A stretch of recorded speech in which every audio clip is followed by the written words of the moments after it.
Shalom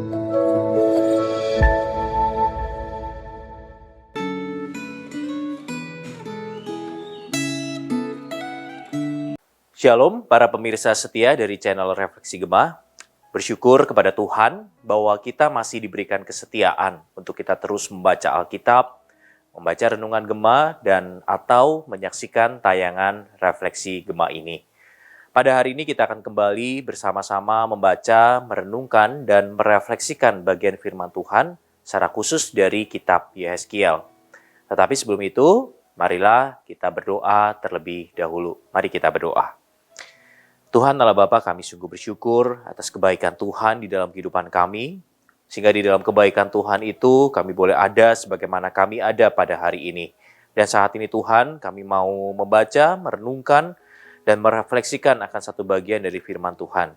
Biarlah Tuhan tolong setiap kami, untuk kami boleh mengerti, memahami, dan mengaplikasikan firman Tuhan ini di dalam kehidupan setiap kami. Di dalam nama Tuhan Yesus Kristus, kami sudah berdoa dan mengucap syukur. Amin.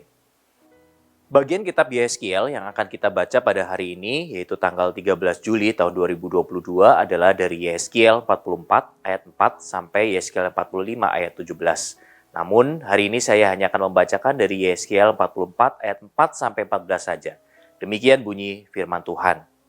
Lalu dibawanya aku melalui pintu gerbang utara ke depan bait suci. Aku melihat, sungguh rumah Tuhan penuh kemuliaan Tuhan. Maka aku sujud menyembah. Tuhan berfirman kepadaku, "Hai anak manusia, perhatikanlah baik-baik, lihatlah dengan teliti dan dengarlah dengan sungguh-sungguh segala sesuatu yang hendak kufirmankan kepadamu mengenai peraturan-peraturan rumah Tuhan dan tentang segala hukumnya, dan perhatikanlah baik-baik siapa yang diperbolehkan masuk ke dalamnya, dan siapa yang harus ditolak dari tempat kudus. Katakanlah kepada kaum pemberontak, yaitu kaum Israel, beginilah firman Tuhan Allah. Cukuplah perbuatan-perbuatanmu yang keji itu, hai kaum Israel, yang membiarkan orang-orang asing, yaitu orang-orang yang tidak bersunat hatinya maupun dagingnya, masuk dalam tempat kudusku, dan dengan kehadirannya mereka menajiskannya waktu kamu mempersembahkan santapanku, yaitu lemak dan darah. Dengan berbuat begitu, kamu lebih mengingkari perjanjianku daripada dengan segala perbuatanmu yang keji yang sudah-sudah. Kamu tidak memelihara barang-barangku yang kudus, dan kamu mengangkat mereka untuk memelihara kewajibanmu terhadap aku di dalam tempat kudusku. Oleh sebab itu, beginilah firman Tuhan Allah.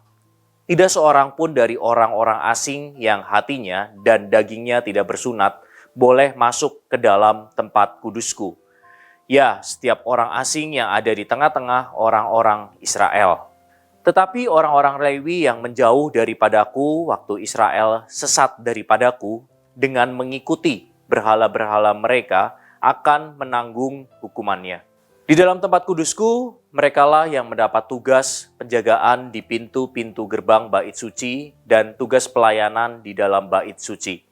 Merekalah yang menyembelih korban bakaran dan korban sembelihan bagi bangsa itu dan bertugas bagi bangsa itu untuk melayaninya.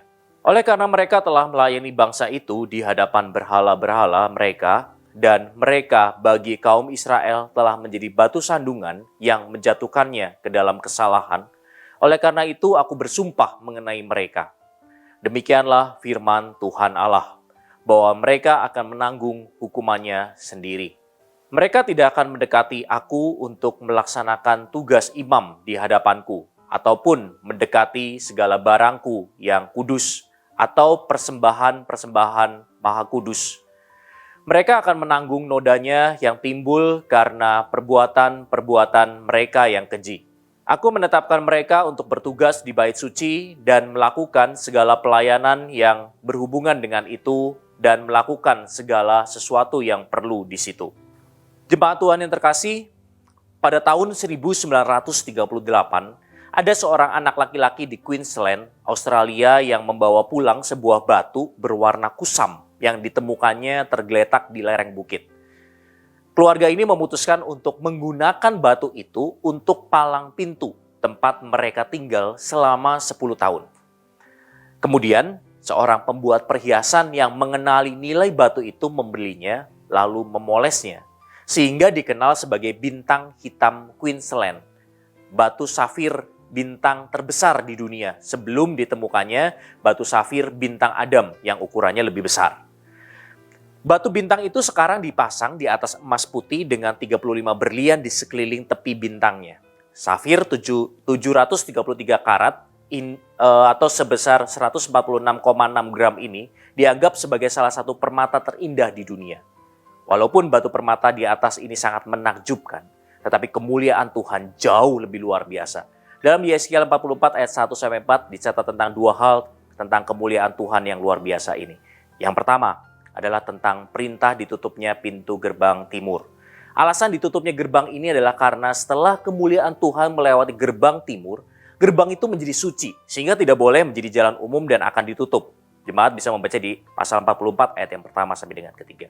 Lalu kemuliaan yang kedua ditunjukkan dengan tersungkurnya Nabi Yeskiel karena menyaksikan kemuliaan Tuhan yang memenuhi bait suci yang baru di ayat yang keempat. Kemuliaan Tuhan yang luar biasa inilah yang mendasari perintah Tuhan di ayat yang kelima sampai dengan ayat yang ke-9. Ketidaktaatan yang mencemari perjanjian, misalnya membawa orang asing yang tidak bersurat hati dan daging ke dalam bait suci, tidak akan ditoleransi. Karena apa? Karena sunat adalah simbol fisik dan simbol spiritualitas dari keanggotaan Israel. Dan kemuliaan Tuhan tercemari dengan hal ini. Oleh karena itulah Tuhan juga memberi petunjuk bagi orang Lewi dan imam dalam tatanan ibadah baru untuk menekankan perlunya hati yang murni saat datang ke hadirat Allah. Para pemimpin agama harus mengajar umat tentang perbedaan antara yang kudus dan yang tidak kudus, antara yang najis dan yang tahir. Mereka harus memberi contoh yang baik dan model hidup yang suci. Dalam segala hal, mereka harus bertindak dengan integritas yang cermat dan komitmen pada kebenaran. Raja atau penguasa tidak boleh mengulang eksploitasi dan ketidakadilan yang membangkitkan hukuman Tuhan. Para pemimpin diperintahkan untuk melindungi hak milik semua warga negara dan mereka diingatkan bahwa sebenarnya tanah adalah milik Tuhan. Jemaat Tuhan yang terkasih, pesan dari firman hari ini tentu saja bukanlah tentang hal yang harafiah boleh atau tidak membawa orang tidak bersunat ke gereja. Sama seperti bait suci tidak menunjuk pada bangunan, tetapi menunjuk pada semua orang percaya. Demikian pula ketika berbicara tentang imam, bukan hanya berbicara tentang beberapa orang terpilih, tetapi setiap kita sebagai semua orang percaya. Kita masing-masing bertanggung jawab untuk memupuk kebenaran dan kemurnian dalam setiap bidang kehidupan kita. Saat ini pertanyaannya, apa yang Anda bisa lakukan sebagai tanggung jawab Anda untuk menghormati kekudusan Tuhan? Marilah kita berikan hidup kita bagi Tuhan melalui keseriusan kita memelihara dan menunjukkan kekudusan hidup kita. Biarlah firman Tuhan ini boleh terus mengingatkan kita akan panggilan kita sebagai orang-orang percaya untuk terus menguduskan dan memuliakan nama Tuhan di dalam kehidupan kita. Mari kita tundukkan kepala, kita berdoa. Tuhan Allah Bapa, kami sungguh bersyukur untuk firman Tuhan hari ini yang terus mengingatkan kami akan panggilan kami sebagai orang-orang percaya, yaitu untuk hidup di dalam kekudusan dan untuk terus mengajarkan kekudusan, menghormati Tuhan di dalam kehidupan kami. Tolong untuk kami boleh terus hidup sebagai orang-orang percaya, untuk terus hidup di dalam kekudusan, untuk terus hidup mengajarkan akan kekudusan ini kepada orang-orang di sekitar kami. Supaya nama Tuhan boleh terus dipermuliakan melalui setiap bidang kehidupan kami. Terima kasih Tuhan untuk firman-Mu hari ini. Kami mau menyerahkan untuk sepanjang hari ini ke dalam tangan Tuhan. Biarlah Tuhan yang terus memakai setiap kami menjadi berkat bagi orang-orang di sekitar kami. Di dalam nama Tuhan Yesus Kristus, kami sudah berdoa dan mengucap syukur. Amin.